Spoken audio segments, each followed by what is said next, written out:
देखिए, बिहार चुनाव अब उस मोड़ पर आ गया है जहां से इस चुनावी पिक्चर में सिर्फ एक्शन ही एक्शन दिखने वाला है। बहुत जबरदस्त हलचल है, नाराजगी है, हंगामा है, विरोध है, इस्तीफों का दौर शुरू हो गया है। आप देखिए बिहार में क्या नहीं हो रहा।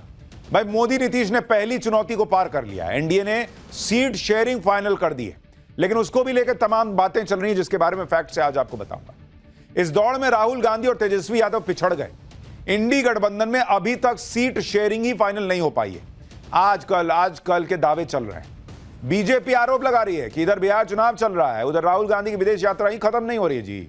राहुल गांधी को बिहार चुनाव से कोई मतलब नहीं है क्या जी? ये बीजेपी पूछ रही है। और अब तो आरजेडी और कांग्रेस के नेताओं का सब्र भी जवाब देने लगा है। दोनों तरफ के नेता कह रहे हैं कि अरे सीट शेयरिंग जल्दी कीजिए ना भाई, क्योंकि नॉमिनेशन में बहुत कम दिन बचा है। इधर इंडी गठबंधन के नेता एनडीए की सीट शेयरिंग पर सवाल उठा रहे हैं। कह रहे हैं कि बीजेपी ने जेडीयू से बड़े भाई का पद छीन लिया है। सीट शेयरिंग के अलावा सीएम फेस को लेकर भी एनडीए को एज दिखता है। एनडीए का सीएम फेस क्लियर है बॉस, कि नीतीश कुमार सीएम फेस है। लेकिन इंडी गठबंधन ने ना सीटें तय की हैं, ना उनका अभी तक सीएम फेस तय है। भाई, वो कहीं नहीं रहे खुल के कि भाई तो हम जीतेंगे तो तेजस्वी को बनाएंगे। तेजस्वी यादव खुद ही माने बैठे कि मैं बन जाऊंगा। मोदी नीतीश की जोड़ी सब कुछ फाइनल करती जा रही है। एक के बाद एक ऐसे ऐलान कर रही है जिसका पब्लिक पे इंपैक्ट दिख रहा है। अकाउंट में 10,000 रुपए की मदद चली गई कि अपना बिजनेस शुरू कीजिए, अच्छा कीजिएगा तो और मदद देंगे। यानी एक एक चीज उनके पक्ष में जाती दिख रही है। लेकिन वहां इंडी वाले सोए पड़े, बाद में रोएंगे कि एसआईआर हो गया इसलिए हार गए। एनडीए के सीट बंटवारे में किसको कितनी सीटें मिली हैं, बीजेपी और जेडीयू किसने ज्यादा बड़ी कुर्बानी दी है, सीटों को लेकर बड़े भाई की भूमिका में कौन है, सीट शेयरिंग के बाद भी किसकी नाराजगी खत्म नहीं हुई है, यह सब आज आपको बताऊंगा। लेकिन इंडी गठबंधन पर कौन सा नया बम फूट गया है? राहुल गांधी हाइड्रोजन बम का नाम ही लेते रह गए। उधर बिहार में उनके गठबंधन पर मुसीबत का कौन सा विस्फोट हो गया, पहले वो सुनिए। आईआरसीटीसी के घोटाले के मामले में लालू परिवार फंस गया है भाई। कोर्ट ने लालू परिवार के खिलाफ आरोप तय कर दिए हैं। घोटाले में लालू यादव, तेजस्वी यादव, राबड़ी देवी तीनों के खिलाफ आरोप तय हुए हैं। पहली नजर में कोर्ट ने यह मान लिया है कि इस केस में आरोपियों के खिलाफ मामला बनता है। यानी बिहार चुनाव से ठीक पहले कोर्ट के इस फैसले का चुनाव पर बड़ा असर पड़ने जा रहा है। भाई, कोर्ट कह रहा है कि प्राइमा फेसी दिख रहा है लालू यादव, राबड़ी देवी और तेजस्वी यादव तीनों के खिलाफ मामला बनता है। अब बताइए क्या ही होगा? वहां तेजस्वी यादव कह रहे थे कि नौकरी दूंगा। यहां जिनको नौकरी देने के मामले में घोटाले करने का आरोप लग रहा है, जमीन लेने का आरोप लग रहा है, उसमें कोर्ट कह रहा है कि पहली नजर में लग रहा है कि मामला बनता है। सवाल यह है कि क्या लालू परिवार अब फंस गया है चुनाव के पहले? भाई, सीटें तय नहीं हो पा रही। उधर एनडीए की सीट शेयरिंग पर सवाल उठा रहे हैं।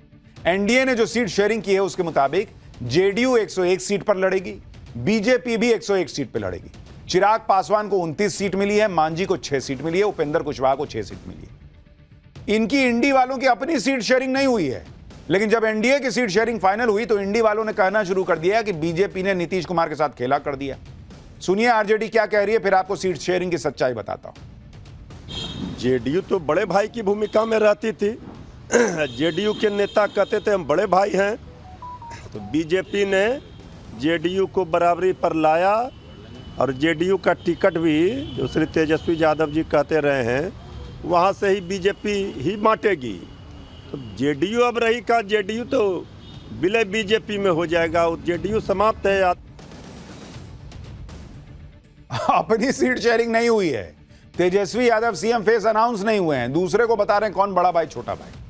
देखिए ये लोग कह रहे हैं बीजेपी ने नीतीश कुमार के साथ खेला कर दिया। कहा है भाई, अभी तक तो आप कहते थे कि मोदी कमजोर पड़ गए हैं, नीतीश कुमार के हिसाब से चल रहे हैं। अब बीजेपी इतनी पावरफुल हो गई कि नीतीश कुमार को नचा रही है आपके हिसाब से, उनकी पार्टी को अपने इशारे पर। बीजेपी ने नीतीश कुमार को चुनाव लड़ने के लिए कम सीटें दी हैं, ये कह रहे हैं। गठबंधन में बड़ा भाई जेडीयू हुआ करता था, लेकिन अब जेडीयू और बीजेपी एक बराबर हो गए हैं। लेकिन आपको पॉलिटिक्स क्या हुई है, कैसे क्या हुआ है, वो आपको समझना चाहिए। और इसके लिए आपको असली गणित समझाता हूं कि बिहार में सीट शेयरिंग को लेकर क्या हुआ है। अब अगर आप देखिएगा बीजेपी में 2025 में देखिए क्या हुआ, 2025 में बिहार में आपको सीट शेयरिंग का बता रहा हूं। और ये अलग अलग एनडीए की पार्टियां हैं। बीजेपी 2025 में 101 सीट पे लड़ रही है, ठीक है। जेडीयू 101 पे लड़ रही है, दोनों 101 है। चिराग पासवान को 29 सीट मिली है, मांझी को 6 मिली है, कुशवाहा जो है उनको 6 मिली है। ठीक है, इसी पे ये कह रहे हैं कि अरे जेडीयू भी 101 और बीजेपी भी 101 बराबर हो गए जी। अरे राम राम राम, जेडीयू का कद घटा दिया। क्यों भाई? उसका एक फैक्ट ये लोग बताते हैं कि 2020 में क्या हुआ था। 2020 में जेडीयू 115 सीट पे लड़ी थी और बीजेपी जो है वो 110 सीट पे लड़ी थी। ठीक है, और चिराग पासवान ये तो अलग ही लड़े थे कि भाई हम तो साथ में नहीं हैं, अलग लड़े। मांझी जो है वो 7 सीट पे लड़े थे, कुशवाहा ये भी अलग लड़े थे उस वक्त 2020 में, और वीआईपी जो है उसको 11 सीट मिली थी। ठीक है, और वीआईपी को 11 सीट बीजेपी ने अपने खाते के 121 जो मिली थी उसमें से 11 सीट दी थी बॉस, कि मेरा 121 है, हम 11 उनको दे रहे हैं। तब बीजेपी 110 पे आई थी। खैर वो आपको नहीं बताएंगे ये लोग। 2010 में देखिए, 2015 में तो बीजेपी जेडीयू अलग अलग लड़े थे। 2010 में क्या हुआ था?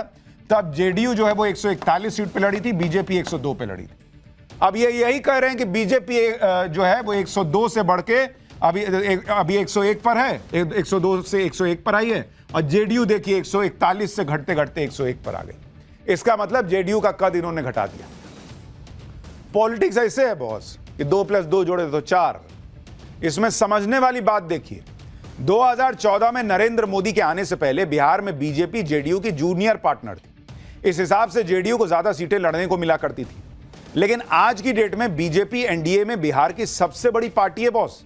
सबसे अच्छा स्ट्राइक रेट है बीजेपी का। 2020 में बीजेपी 110 सीटों पे लड़ी थी और 74 सीटें उसने जीती थी, जबकि जेडीयू 115 पे लड़ी और मात्र 43 सीट जीती। यानी बीजेपी का स्ट्राइक रेट 67% था और जेडीयू का 37% था बॉस। इसके बावजूद बीजेपी ने गठबंधन धर्म निभाया और नीतीश कुमार को अपने से 1 सीट कम नहीं दी। भाई किसी का 67% का स्ट्राइक रेट है, किसी का 37% का है, उसके बावजूद आप बराबर सीट दे रहे हैं, ये तो उसको सम्मान दे रहे हैं। नीतीश कुमार का भी घाटा नहीं है, क्योंकि स्ट्राइक रेट कम होने के बावजूद जेडीयू को बीजेपी के बराबर सीटें मिली। नीतीश कुमार केंद्र में भी सपोर्ट कर रहे हैं, बिहार में गठबंधन के सबसे बड़े चेहरे, इसलिए उन्हें बीजेपी पूरा सम्मान दे रही है। तबीयत कैसी भी हो, उनको सीएम फेस प्रोजेक्ट कर रही है।